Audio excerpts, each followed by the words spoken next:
মানুষ, তোমরা কি ভেবে দেখো, তোমরা কি মনে করো আলাম ইয়ালাম বিআন্নাল্লাহা ইয়ারা, তোমরা যা কিছু করো আমি আল্লাহ কি দেখি না? সব সময় মনে রাখবেন, হয়তোবা আমাদের ওস্তাদ দেখে না, পুলিশ দেখে না, ইমাম সাহেব দেখে না, বড় ভাই দেখে না, পিতা মাতা দেখে না, বলেন গোপনে যতই কথাবার্তা অন্যায় কাজ করি আমার আল্লাহ দেখে কি দেখে না? একটা জিনিস মনে রাখবেন।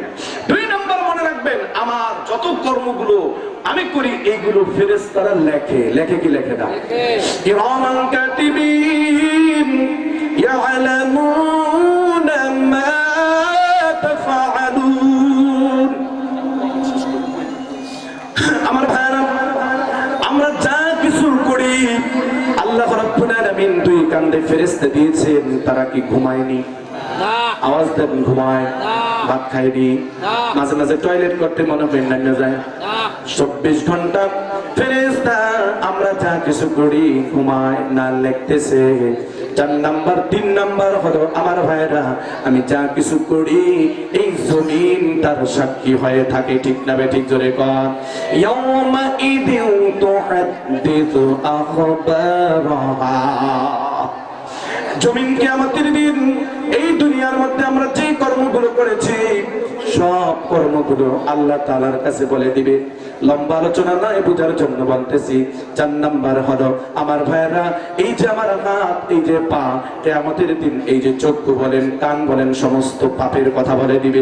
আল্লাহ তাআলা বলেন, আল-ইয়াওমা নাখতিমু আলা আফওয়াহিহিম ওয়া তুকাল্লিমুনা আইদিহিম ওয়া তাশহাদু আরজুলুহুম বিমা কানু ইয়াকসিবুন। নারায়ে তাকবীর, নারায়ে তাকবীর। প্রধান বক্তার আগমন।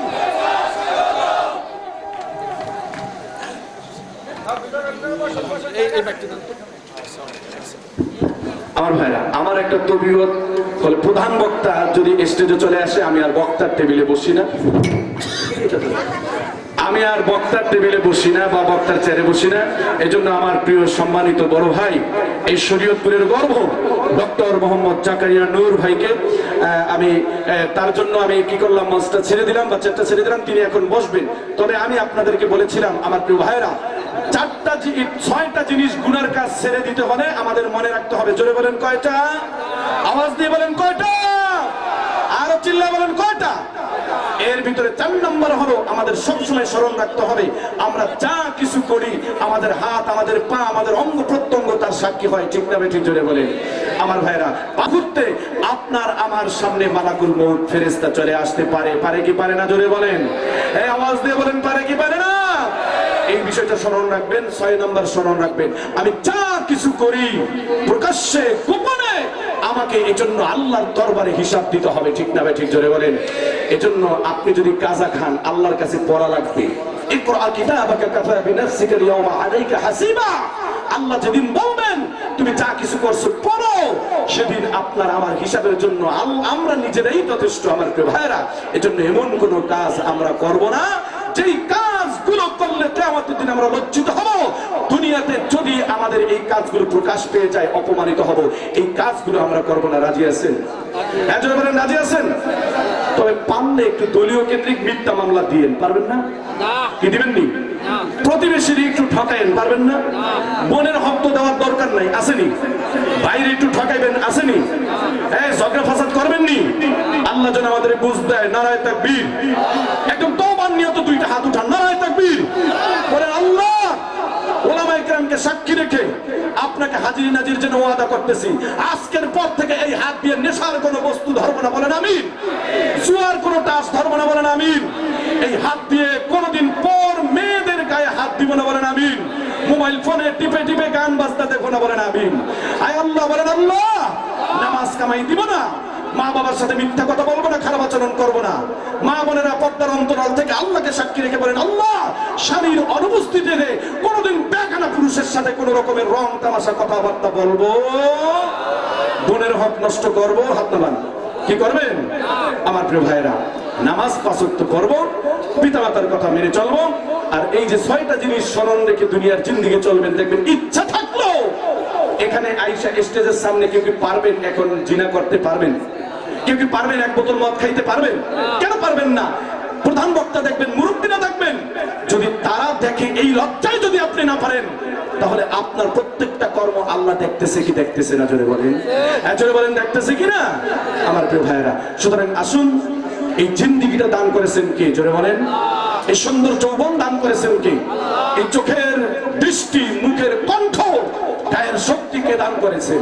এজন্য আসুন এই জীবনটাকে, বাকিটা জিন্দিগি আল্লাহর পথে কাটানোর ওয়াদা করে আমন্ত্রণ জানিয়ে আজকের মতো এখানে বিদায় নিচ্ছি। আসসালামু আলাইকুম ওয়া রাহমাতুল্লাহি তাআলা ওয়া বারাকাতুহু।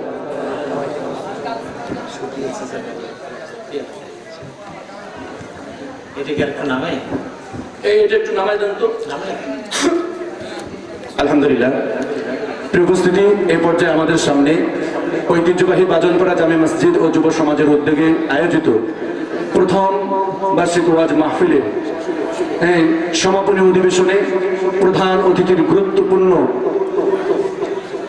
আলোচনা নিয়ে আসছেন, তাকরীর নিয়ে আসছেন বিশিষ্ট আলেমে দ্বীন, মুফাসসিরিনে কোরআন, আমাদের শরীয়তপুরের গর্ব, বলেন আলহামদুলিল্লাহ। যার কারণে বাংলাদেশের বিভিন্ন জায়গায় শরীয়তপুরের নামটা পরিচিতি লাভ করেছে, আলহামদুলিল্লাহ বলেন। আমাদের সেই প্রিয় ব্যক্তিত্ব, এই নড়িয়ার একটি সন্তান, বিশিষ্ট আলেমে দ্বীন, মুফাসসিরিনে কোরআন, ডক্টর মুফতি মোহাম্মদ জাকারিয়া নূর, প্রিন্সিপাল তালিমুল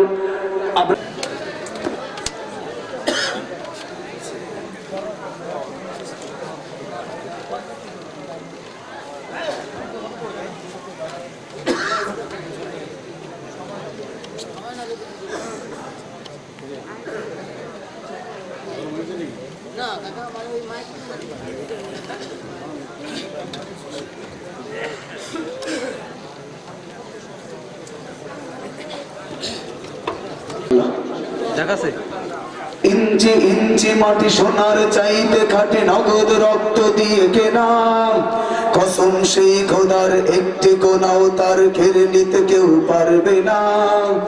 ইঞ্চি ইঞ্চি মাটি সোনার চাইতে খাটে নগদ রক্ত দিয়ে কেনা, কসম সেই খোদার একটি কোনাও তার ঘিরে নিতে কেউ পারবে না। রঙের তুলিতে আঁকা সবুজের ছায়া ঢাকা সুজলা সুফলা পরিপাটি, লক্ষ শহীদ গাজী রেখেছে জীবন বাজি, করেছে স্বাধীন এই মাটি। বাংলাদেশ আমার বাংলাদেশ, তোমার বাংলাদেশ সবার প্রাণ। ধন্য ধন্য আমি সবার চাইতে দামি বাংলা মাটির সন্তান। সবাই বাংলাদেশ আমার বাংলাদেশ, তোমার বাংলাদেশ খোদার দান। সোনার জন্মভূমি তোমার জন্যে আমি জীবন দিয়েছি কুরবান। চারিদিকে দুশ্মন, ভেঙো না মন, সাহস জমিয়ে রাখো বুকে। ইমান জিন্দা করে জিহাদের হুঙ্কারে পরাজিত করো শত্রুকে। চারিদিকে গাদ্দার ভিনদেশী দাবেদার, সজাগ দৃষ্টি রাখো সবে। সকল মির্জাফর বিদেশি গোলামচর, রুখতে তাদের রাজ হবে। বাংলাদেশ আমার বাংলাদেশ, তোমার বাংলাদেশ সবার প্রাণ। ধন্য ধন্য আমি সবার চাইতে দামি বাংলা মাটির সন্তান। বাংলাদেশ আমার বাংলাদেশ, তোমার বাংলাদেশ খোদার দান। সোনার জন্মভূমি তোমার জন্যে আমি জীবন দিয়েছি কুরবান। অনেক দামের দেশ, রক্ত ঘামের দেশ, মায়ার বাঁধন বড় বেশি। হিন্দু মুসলমান বৌদ্ধ বা খ্রিস্টান সকলেই তো বাংলাদেশি। কেন তবে সংঘাত, কেন কিসের বিবাদ? ভাই ভাই রাখো হাত হাতে। সমরে পক্ষপাতী হয়েছি শ্রেষ্ঠ জাতি, নজিরে দেখাও দুনিয়াতে। বাংলাদেশ আমার বাংলাদেশ, তোমার বাংলাদেশ সবার প্রাণ। ধন্য ধন্য আমি সবার চাইতে দামি বাংলা মাটির সন্তান। বাংলাদেশ আমার বাংলাদেশ, তোমার বাংলাদেশ খোদার দান। সোনার জন্মভূমি তোমার জন্যে আমি জীবন দিয়েছি কুরবান। ইঞ্চি ইঞ্চি মাটি, ইঞ্চি ইঞ্চি মাটি, ইঞ্চি ইঞ্চি মাটি, ইঞ্চি ইঞ্চি ইঞ্চি মাটি, ইঞ্চি ইঞ্চি মাটি, ইঞ্চি ইঞ্চি মাটি, ইঞ্চি ইঞ্চি ইঞ্চি মাটি ইঞ্চি ইঞ্চি মাটি ইঞ্চি ইঞ্চি মাটি ইঞ্চি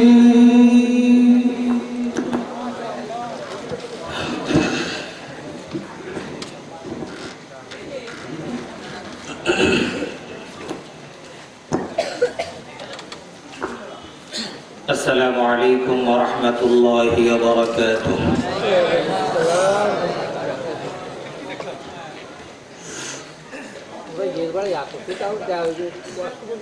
إن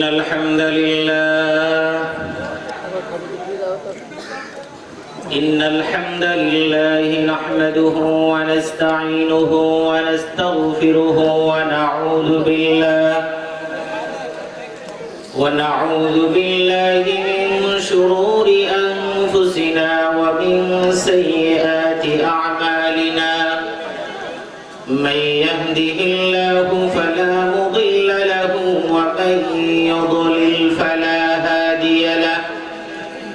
ونشهد أن لا إله إلا الله وحده لا شريك له.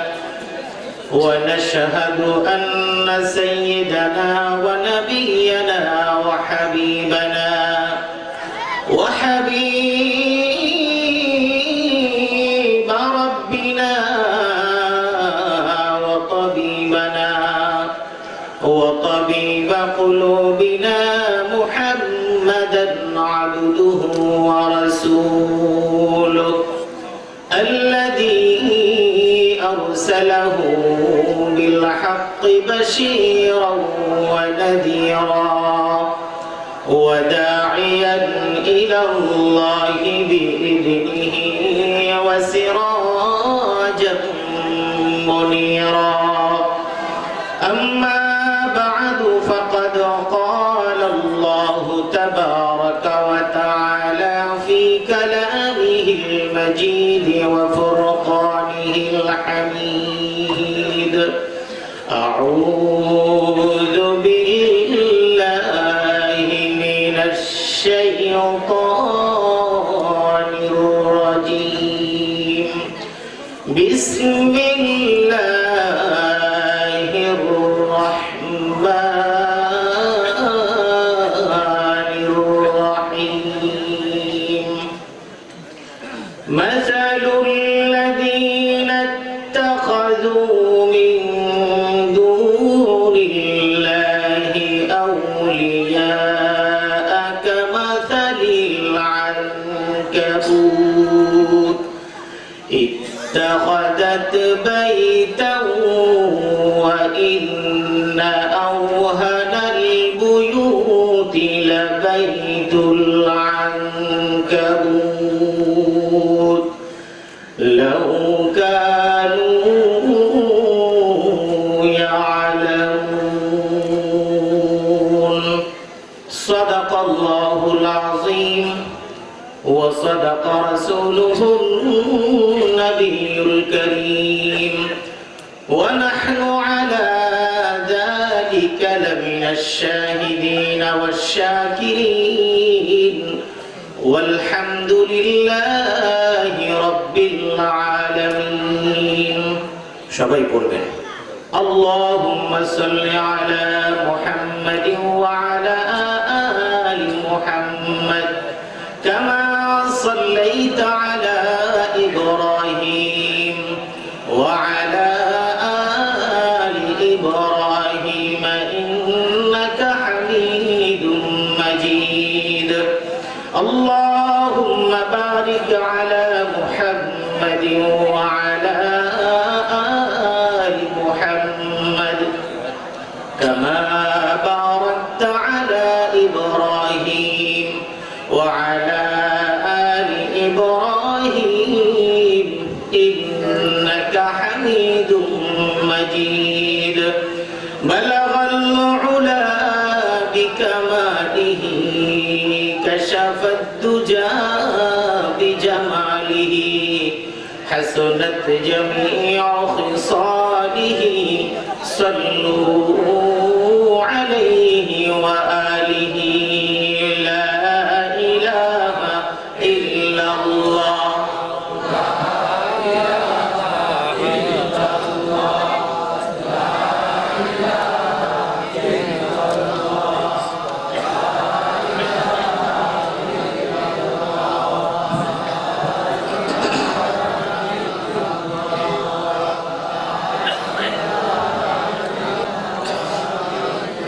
لا إله إلا الله محمد رسول الله কি করবে এত কৃপণ হলে কেমনে চলবে সবাই বলেন একজনও বাদ থাকবেন না সবাই বলেন শব্দটা খুব ছোট ওজন অনেক বেশি আমরা স্বাভাবিকভাবে অনেক কিছু বুঝি না আমরা সবকিছু হেলায় ফেলায় ছেড়ে দিই রাসূলের নাম শুনলে দরুদ পড়াটা এটা ঈমানদার মুমিনের সবচেয়ে বড় দায়িত্ব রাসূলুল্লাহ সাল্লাল্লাহু আলাইহি ওয়াসাল্লাম যারা রাসূলের নাম শুনলে সাল্লাল্লাহু আলাইহি ওয়াসাল্লাম এটা পড়ে না দরুদ পড়ে না তাদেরকে যেমন কৃপণ বলেছেন সেই সাথে তাদের অভিশাপের বদদোয়া ধ্বংসের বদদোয়া যখন জিবরিল আমিন করেছেন রাসূলুল্লাহ সাল্লাল্লাহু আলাইহি ওয়াসাল্লাম তখন দোয়ার জবাবে আমিন বলেছেন আমিন বলার মানে কি জিবরিল আমিন যে কথা বলে নিজের থেকে বলেন না সব শিখিয়ে দেন কে আল্লাহ জোরে বলেন কে আল্লাহর শিখানোর কথা যেটা এটা মানে একদম পার্মানেন্ট এটা ফিক্সড কোনো চেঞ্জ নেই এরপর রাসূলুল্লাহ সাল্লাল্লাহু আলাইহি ওয়াসাল্লাম বলেছেন আমিন তার মানে একদম কনফার্ম এতে কোনো সন্দেহ নেই সেজন্য যখন যেখানেই থাকবেন রাসূলের নাম শুনলে সাল্লাল্লাহু আলাইহি ওয়াসাল্লাম করতে হবে এমন যদি হয় একই মজলিসে বহুবার এই নামটা স্মরণ হচ্ছে তখন আপনি মন থেকে একবার পড়লেন জোরে এরপরে বারবার মনে মনে পড়লেন আলহামদুলিল্লাহ কিন্তু অন্ততপক্ষে প্রথম যখন বলবেন সেটা মন খুলে পড়া দরকার কারণ কিছু কাজ করতে হয় তালিমের জন্য শিক্ষার জন্য আপনি যখন বলবেন আপনারটা শুনে আরেকজন বলবে রাসূলুল্লাহ সাল্লাল্লাহু আলাইহি ওয়াসাল্লাম শাবানের শেষ জুমায় এটা হয়তো অনেক উলামায়ে কেরাম বলে থাকতে পারেন তারপর আমি আবার স্মরণ করিয়ে দিচ্ছি কারণ কোরআনের যা কিছু সবই স্মরণ করিয়ে দেওয়া এখানে যা বর্ণনা করা হয় এগুলি সব আল্লাহ রাসূলকে আল্লাহ পাক তেলাওয়াত করে করে জিবরিল আমিনের মাধ্যমে ঘটনাগুলো শোনাচ্ছেন স্মরণ করিয়ে দিচ্ছেন শাবান মাসের শেষ খুতবাতে রাসূলুল্লাহ সাল্লাল্লাহু আলাইহি ওয়াসাল্লাম মিম্বারে সিঁড়িতে একটা একটা করে পা দিচ্ছেন খুতবা দিলেন নামলেন কার্যক্রম শেষ হলো সাহাবায়ে কেরাম প্রশ্ন করলেন প্রত্যেক সিঁড়িতে যখন পা দেন তখন বললেন আমিন আমিন আমিন সাহাবায়ে কেরাম রাসূল সাল্লাল্লাহু আলাইহি ওয়াসাল্লাম সিঁড়ি থেকে যখন নামলেন তখন প্রশ্ন করলেন সামি'না মিনকাল ইয়াওমি মা কুননা নাসমাউহু ওগো আল্লাহর নবী আপনার পিছনে আমরা বহু নামাজ আদায় করেছি জুমা পড়েছি খুতবা শুনেছি বক্তৃতা শুনেছি আজকে যে আচরণ করেছেন এমন আচরণ ইতিপূর্বে কখনো করেন নাই কখনো শুনিও নাই কখনো দেখি নাই আপনি যে প্রত্যেকটা সিঁড়িতে পা দিলেন আর বারবার আমিন বললেন কারণটা কি ইতিপূর্বে আমরা কখনো এমন আচরণ আপনার কাছ থেকে শুনি নাই নবী বললেন আমি যখন মিম্বারের প্রথম সিঁড়িতে পা দিলাম ফালাম্মা রাকাইতুদ দারাজাতাল উলা ফাকুলতু আমিন আমি যখন মিম্বারের প্রথম সিঁড়িতে যখন পা দিলাম তখন আমি বললাম আমিন এর পিছনে কারণ কি এর পিছনে কারণ হলো উরিদালি জিবরাইল আমি প্রথম সিঁড়িতে পা দেওয়ার সময় জিবরিল আমিন আমার কাছে আসলেন এসে বললেন মান আদরাকা রমাদান ওয়া লাম ইগফার লাহু ওগো নবী সামনে রমজান মাস এই রমজান মাস পাওয়ার পরেও যারা নিজের গুনাহ মাফ করাইতে পারলো না সে ধ্বংস হোক এর কারণ কি রমজান মাস হলো মুমিনের জন্য বরকত এবং রহমতের মাস মাগফিরাতের মাস এই মাসে আল্লাহ পাক রব্বুল আলামিন সবচেয়ে বেশি মানুষকে ক্ষমা করে দেন এই মাসে সবচেয়ে আল্লাহ পাক রব্বুল আলামিন রহম বান্দার উপরে করেন এই মাসে যদি পাওয়ার পরে যদি নিজের গুনাহটুকু মাফ করাতে না পারে ওই বান্দা আল্লাহ পাক রব্বুল আলামিনের কাছে কখনো প্রিয় বান্দা হিসেবে যেতে পারবে না তার মানে হেলায় ফেলায় হারিয়ে ফেললে ওই মানুষটার ধ্বংস অনিবার্য নবী বললেন আমিন এরপরে দ্বিতীয় সিঁড়িতে যখন পা দিলেন ফালাম্মা রাকাইতু দারাজাতা সানিয়াতা ফাকুলতু আমিন। দ্বিতীয় সিঁড়িতে যখন আমি পা দিলাম আমি তখন বললাম আমিন। এর কারণ হলো আল্লাহর নবী বললেন, মান আদরাকা ওয়ালিদাহু ইনদাল কিবারি আহাদুহুমা আও কিলাহুমা।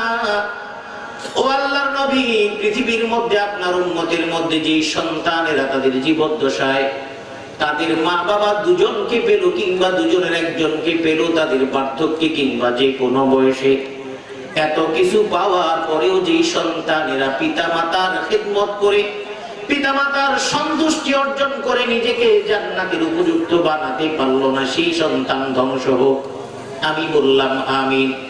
তার মানে হলো মা বাবাকে যদি খুশি করা না যায়, আপনি যত মানুষকেই খুশি করেন না কেন, আমার আল্লাহ কখনো খুশি হবেন না। হুমা আওসাতু আবওয়াবিল জান্নাহ, নবী বলেছেন মা বাবা হলো জান্নাতের দরওয়াজা সমূহের মধ্যবর্তী দরজা। যে ব্যক্তি চায় দরজাটাকে ধ্বংস করে দিতে, সে যেন মা বাবার সাথে নাফরমানি করে। আর যে ব্যক্তি চায় ওই দরওয়াজাটাকে সুরক্ষিত রাখতে, সে যেন কখনো মা বাবার সাথে কোন রকমের উচ্চবাচ্য দুরাচরণ না করে। এক সাহাবী আল্লাহ নবীর কাছে মা বাবার ব্যাপারে অভিযোগ নিয়ে আসলেন। নিয়ে আসার পরে বললেন, আমার বাবার এই এই অভিযোগগুলো আপনার কাছে দিলাম ইয়া রাসূলুল্লাহ। আল্লাহ নবী শোনার পরে বললেন, যাও, ফিরে যাও। নবী বললেন, ওই সাহাবী বললেন, ওগো আল্লাহর নবী, আমার বাবার সম্পর্কে, আমার মায়ের সম্পর্কে যে অভিযোগ দিলাম, এই ব্যাপারে আপনার সিদ্ধান্তটা জানতে চাই। আল্লাহ নবী বললেন, তুমি ফিরে যাও। তৃতীয়বার সাহাবী প্রশ্ন করলেন, ওয়া ইন যালামাহু, ওগো আল্লাহর নবী, ওই মা বাবা যদি সন্তানের উপরে জুলুম করে তাহলে আমি কি করব? আল্লাহর নবী জবাবে রেগে গিয়ে বললেন, ওয়া ইন যালামাহু ওয়া ইন যালামাহু ওয়া ইন যালামাহু। আল্লাহু আকবার।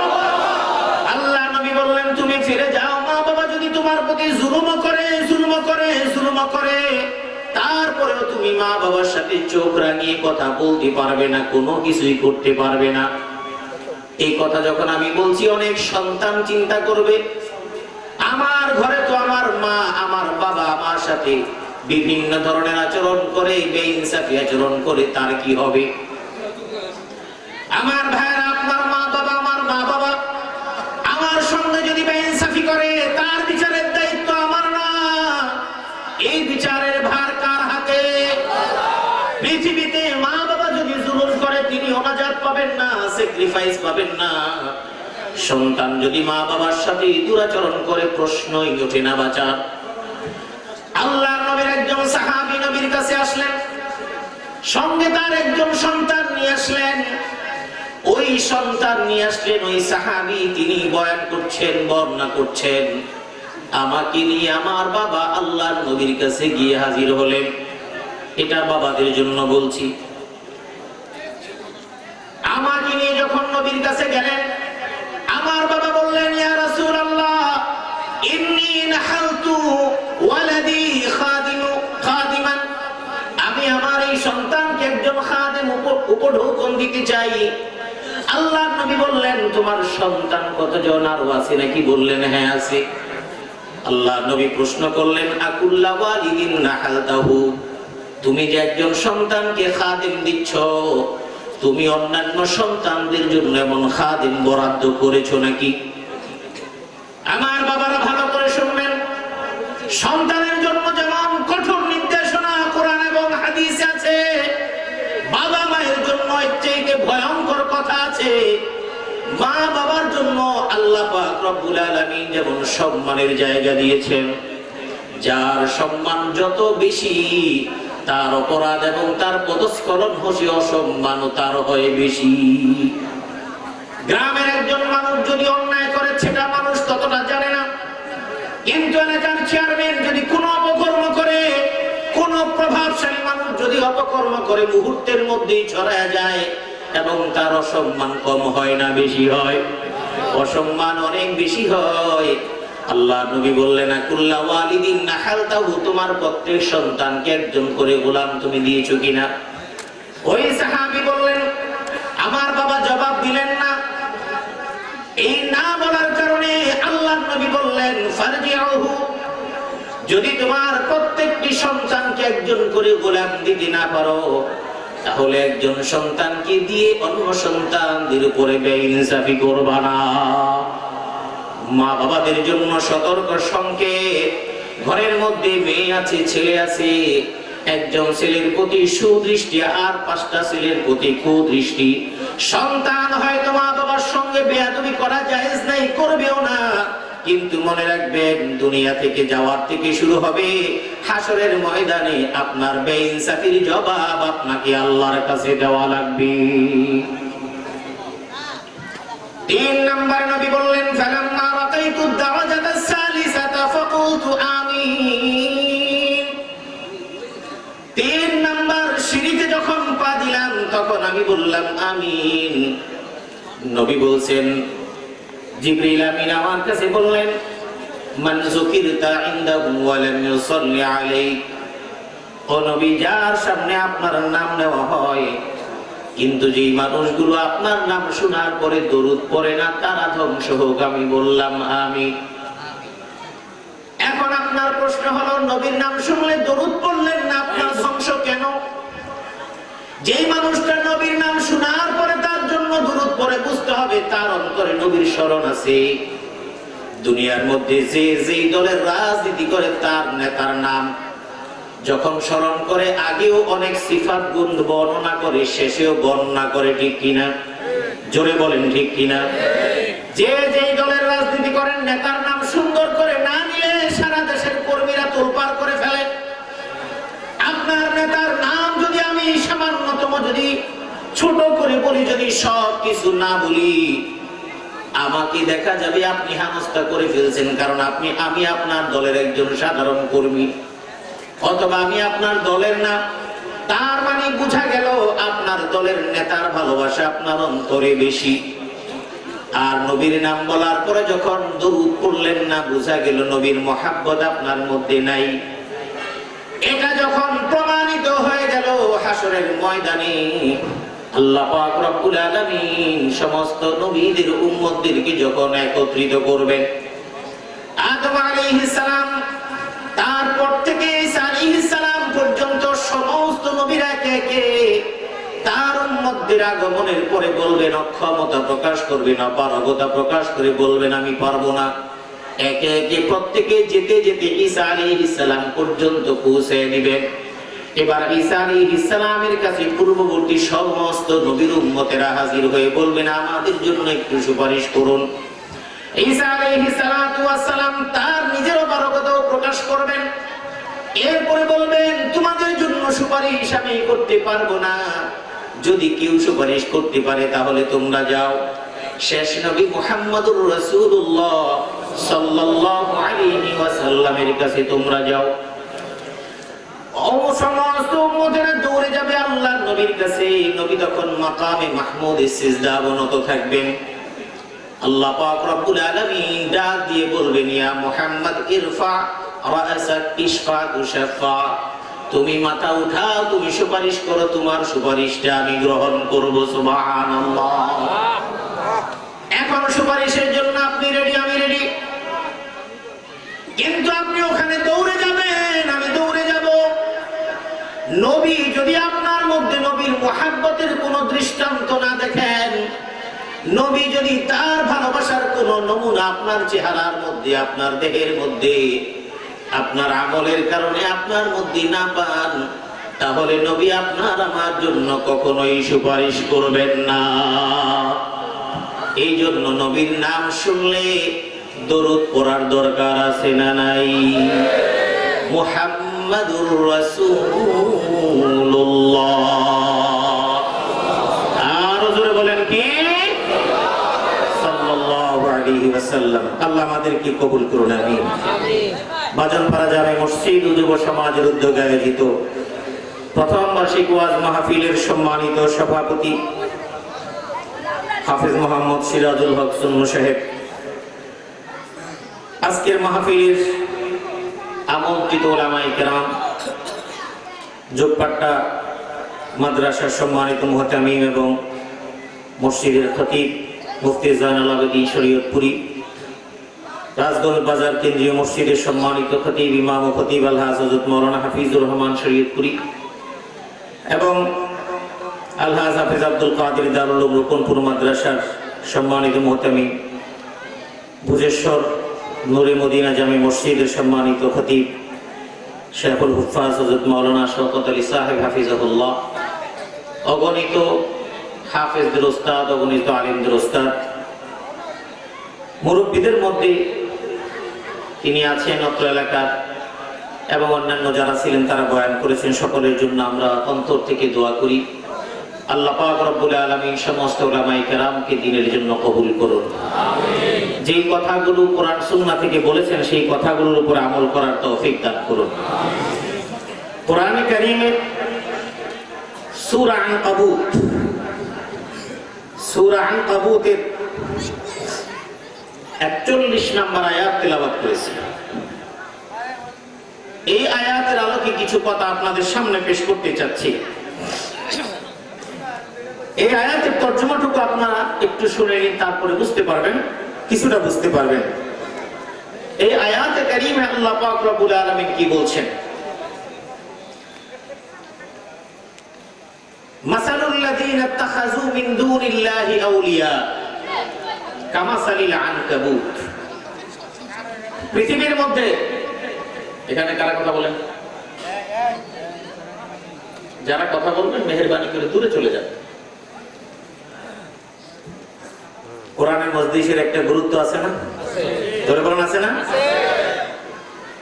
নামাজীদের প্রসঙ্গে একটা আয়াত নাযিল হয়েছে, ওয়াইদা কুরিআল কুরআন ফাসতামিউ লাহু ওয়া আনসিতু লাআল্লাকুম তুরহামুন। আয়াতটা স্পেশালি মুসল্লিদের জন্য আয়াত নাযিল হয়েছে। ইমাম যখন উঁচু আওয়াজে কিরাত করবেন, সূরা ফাতিহা পড়লেন, এরপরে ওয়াতিনি ওয়াজাইতুন বা যে কোনো একটা সূরা পড়বেন, মুসল্লি পিছনে দাঁড়িয়ে মনোযোগ সহকারে তেলাওয়াতটা শুনবে। অবতীর্ণ হয়েছে নামাজি মুসল্লিদের জন্য, কিন্তু কোরআনের সমস্ত বিধানগুলো কিয়ামত পর্যন্ত সমস্ত মানুষের জন্য স্বাভাবিকভাবে প্রযোজ্য। নামাজিদের জন্য প্রযোজ্য এবং আয়াত অবতীর্ণ হয়েছে। কোরআন যখন তেলাওয়াত করা হবে তোমরা চুপ করে শুনবে, মনোযোগী হবে। এটা করলে আশা করা যায় তোমাদের উপর রহমত নাজিল হবে। ঠিক যেখানে কোরআন তেলাওয়াত হবে, যেখানে কোরআনের কথা হবে, সেই জায়গা শব্দটা যাদের কানে আসবে, যারা শুনবে তারা চুপ করে মনোযোগ সহকারে শুনবে। এটা শোনার দ্বারা আসমান থেকে আল্লাহ পাক রব্বুল আলামিন রহমত এবং প্রশান্তি বর্ষণ করবেন। সুবহানাল্লাহ। যদি সেটা না হয়, শয়তান সব সময় চায় এত সুন্দর মজলিসটা যেন নষ্ট করে দিতে পারে। রমজান মাস যেমন মুমিনের জন্য বিশাল একটা নিয়ামত, আবার আরাফাতের দিনের একটা মুহূর্ত গুনাহ মাফের একটা বিশাল বড় নিয়ামত। পৃথিবীর মধ্যে একটা দিন সবচেয়ে বেশি লজ্জিত হয়, আরেকটা দিন হয়েছিল আরাফাতের বদরের যুদ্ধের সময়। দুইটা সময় শয়তান সবচেয়ে বেশি লজ্জিত হয়েছিল। আরাফাতের ময়দানে লাখো লাখো মানুষ যখন আরাফাতের ময়দানে উপস্থিত হয়, দেশে থাকতে পারে অনেক বুঝেইছে শয়তান, যেটা আমাদের দেশে অনেকেরই এই তশকিলটা শয়তান করে থাকে। কারণ অর্থবিত্ত আলহামদুলিল্লাহ আল্লাহ দিয়ে দিলে তখন অনেক পরিকল্পনা বেড়ে যায়।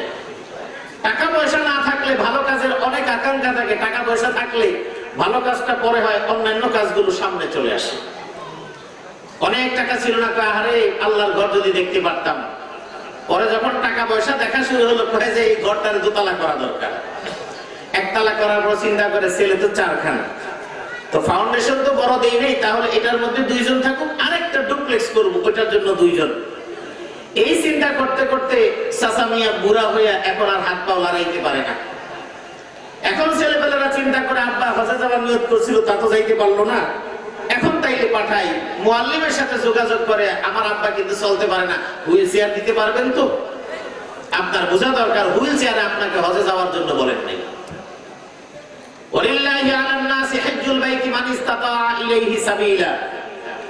এখানে ইস্তেতাআত মানে সক্ষমতার কথা বলা হয়েছে। পুরুষদের জন্য 3টা, মহিলাদের জন্য 4টা। এক নাম্বার হলো আল ইস্তিতাআতুল মালিয়া। একটা হলো আপনার সম্পদ থাকা দরকার, যেখানে আপনি এখন বর্তমান বাজারে 6 লক্ষ টাকা দিয়ে হজে যেতে পারবেন, 7 লাখ টাকা দিয়ে হজ যেতে পারবেন। যদি আপনার সামর্থ্য না থাকে, আপনার উপর হজ ফরজ না। আল ইস্তিতাআতুল বাদানিয়া, 2 নাম্বার হলো আপনার শারীরিক সুস্থতা। আপনি হাঁটতে পারেন না, চলতে পারেন না, আপনার উপর ফরজ নেই। ফরজ নেই মানে কি?